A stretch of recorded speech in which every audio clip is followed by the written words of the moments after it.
Hello friends, welcome to SSC coaching centre. दोस्तों, आज के वीडियो में देखेंगे लाभ और हानि के प्रश्न। ठीक है, पूरा वीडियो देखिएगा।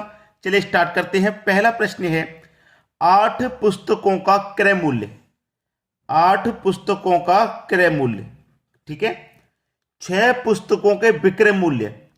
6 पुस्तकों के विक्रय मूल्य यानी सेलिंग प्राइस के समान है। समान का मतलब क्या है? बराबर है। तो लाभ का प्रतिशत क्या होगा? लाभ का प्रतिशत देखिएगा, इधर क्या लिखा हुआ है? Cost price. ये सेलिंग प्राइस को मैं बराबर के इधर लेके आऊंगा तो कॉस्ट प्राइस के बटे में आ जाएगा सेलिंग प्राइस।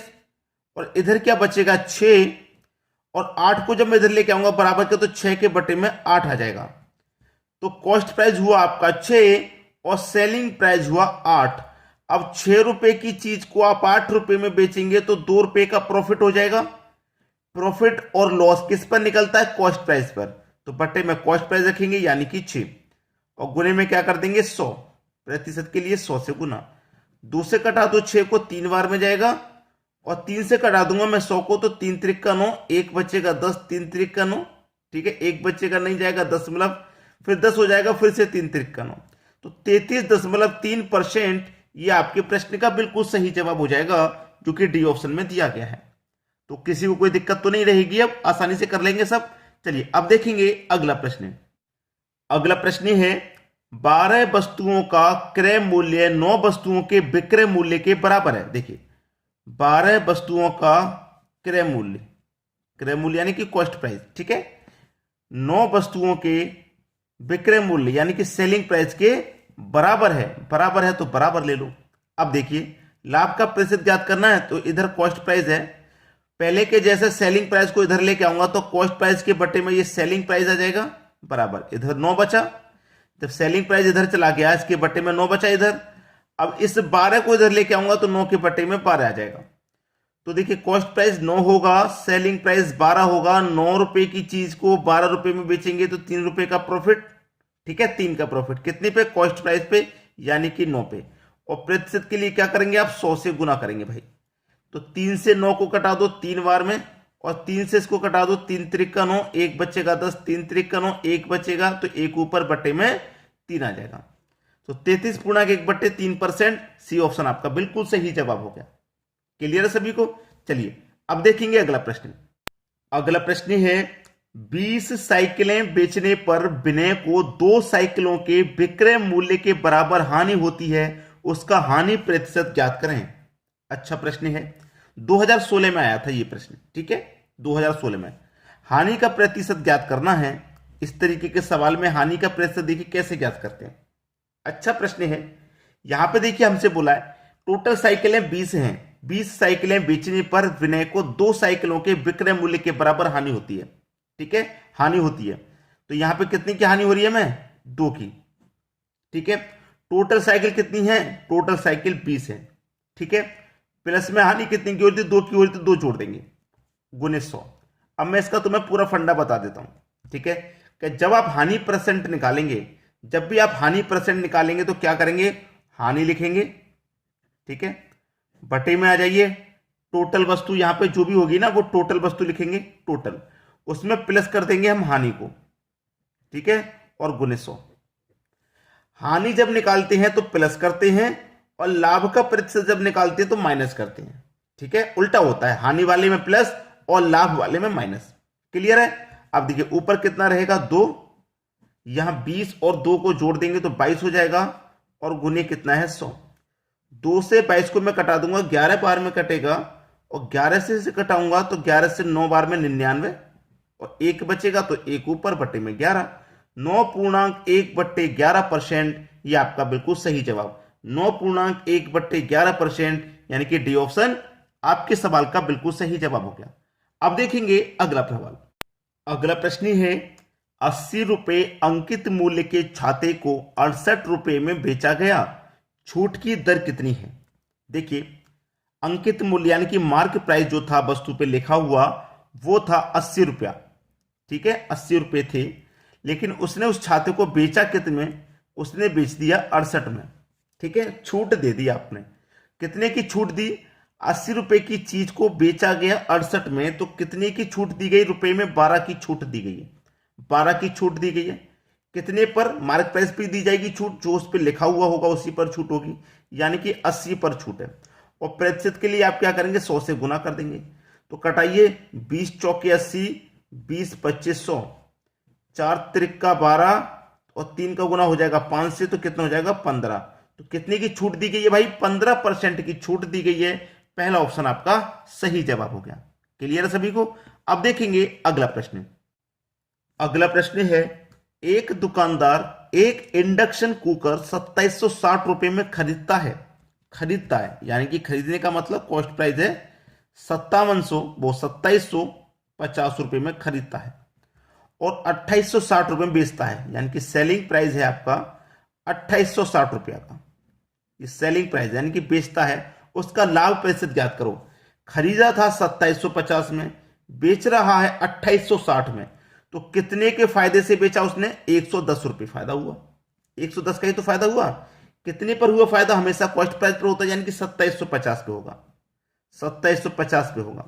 और प्रतिशत के लिए आप क्या करेंगे? 100 से गुना कर देंगे। क्लियर है? 100 से गुना। चलिए यहां पर कटा लीजिए, जीरो से मैं यहां पर एक ये जीरो कटा लूंगा। ठीक है, 25 चौके ये 100 हो जाएगा और 25 से इसे कटाऊंगा तो ये कितनी बार में कटेगा? 25 से कम, 25 से मैं कटाऊंगा, 25 से कम 25, 2 बचेगा यहां पे, 25 हो जाएगा, फिर से 25 से कम 25। अब 11 से 11 कट गया, बचा क्या आपके पास? 4 बचा केवल। तो इसका मतलब 4%, उसका लाभ का परसेंट क्या है?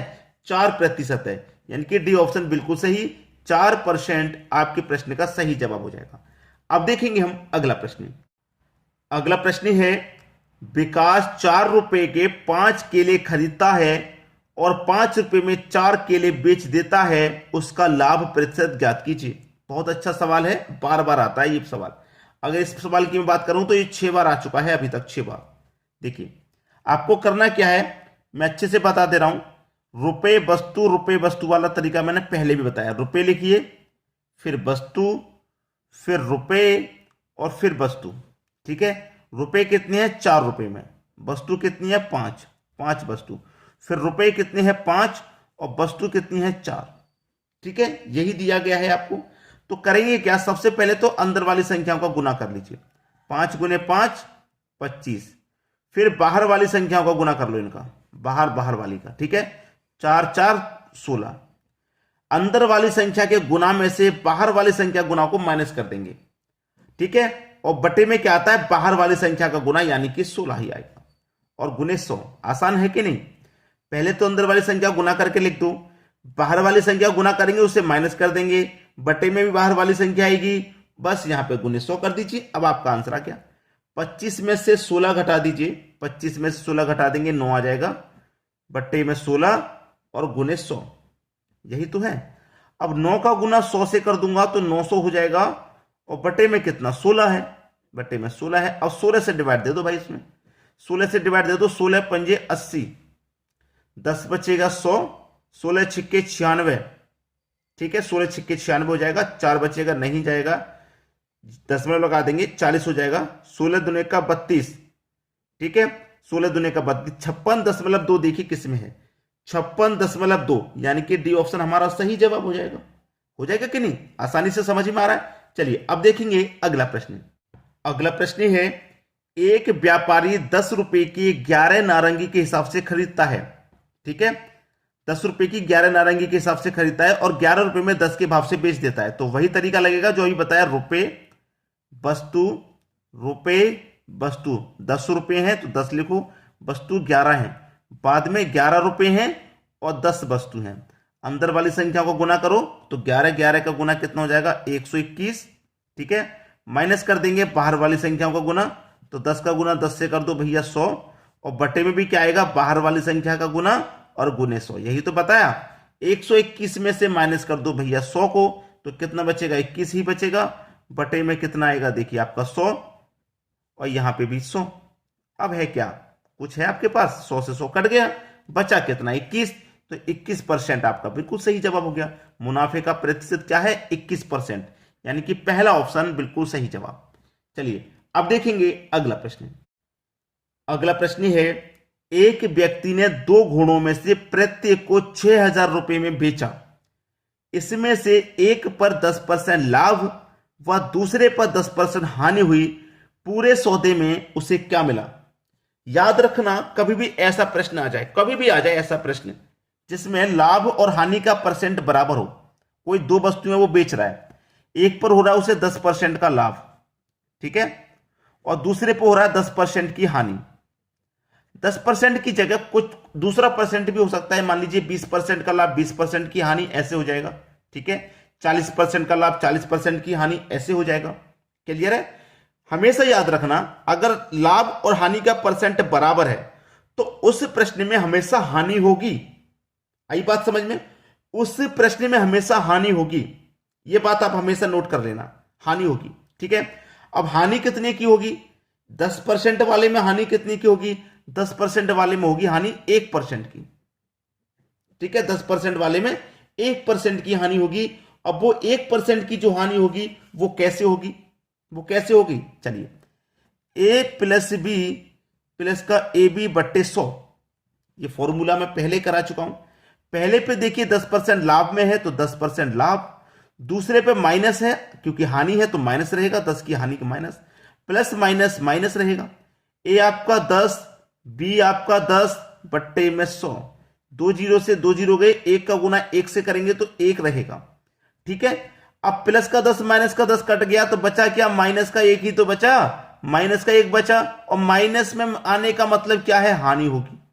भाई माइनस में आने का मतलब क्या है? हानि होगी ना। बस प्रश्न खत्म, सी ऑप्शन बिल्कुल सही। यहां तो मैं आपको डायरेक्ट बता रहा था, लेकिन यहां पे मैंने कैलकुलेट करके बता दिया। आप देखेंगे अगला सवाल। अगला प्रश्न है, एक दुकानदार फल खरीदने और बेचने में तौल से छिड़कर 18% तक धोखा देता है, तो उसका लाभ प्रतिशत क्या है? भाई जब तौल होती है तो उसके छेड़खानी कर देता है और छेड़छाड़ी करने के बाद 18% का लाभ कमा लेता है वो, ठीक है। 18% का वो लाभ कमा रहा है। एक दुकानदार फल खरीदने में, ठीक है, और बेचने में, दोनों में कमा रहा है भाई, खरीदने में भी और बेचने में भी तौल से छेड़खानी करता है वो, खरीदने में भी करता है और बेचने में भी करता है, और दोनों में 18% का लाभ कमाता है। यानी कि जब वो खरीदता है, कॉस्ट प्राइस जब वो खरीदता है तब भी 18% का लाभ कमाता है, और जब वो बेचता है तब भी तौल के साथ गड़बड़ करता है और 18% लाभ कमाता है, दोनों के साथ। तरीका वही है भाई, ए प्लस बी प्लस का ए बी बट्टे 100। ए आपका कितना? 18, बी आपका कितना? ये भी 18।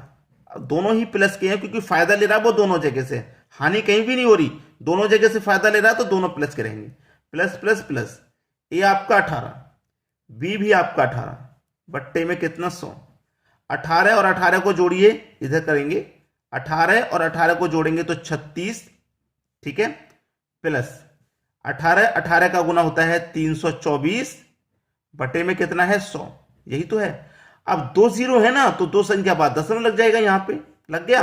तो आपको करना क्या है? 36 में जोड़ना है 3.24 को, तो 36 में 3 जोड़िए 39 हो जाएगा 0.24। ये आपका सही जवाब हो गया, 39.24, 39.24, यानी कि बी ऑप्शन बिल्कुल सही। दोस्तों आज की वीडियो में इतना ही। आप हमें कमेंट करके बताइएगा आज का वीडियो आपको कैसा लगा। ठीक है दोस्तों, धन्यवाद।